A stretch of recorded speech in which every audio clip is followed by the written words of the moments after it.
Jina lo kandila Yesu ndilo jina lokoma likondwetsa ngelo mwambandia Kristu tonsefe.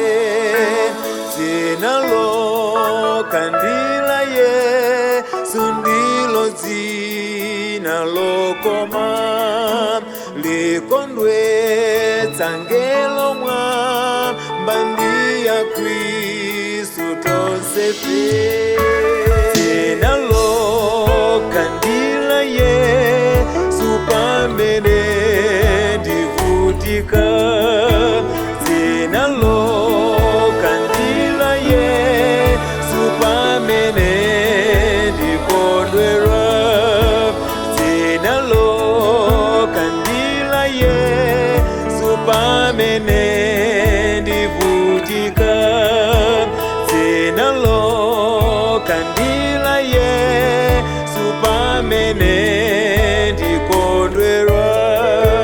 Zina zina palibe zina longa la Yesu.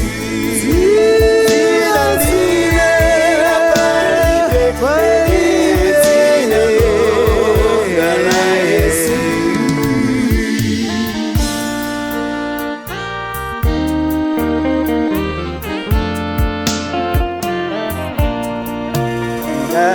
Atafuna kuti ndive akudze tupilanga kukale bwino ndiye sundinkulu biramwaye.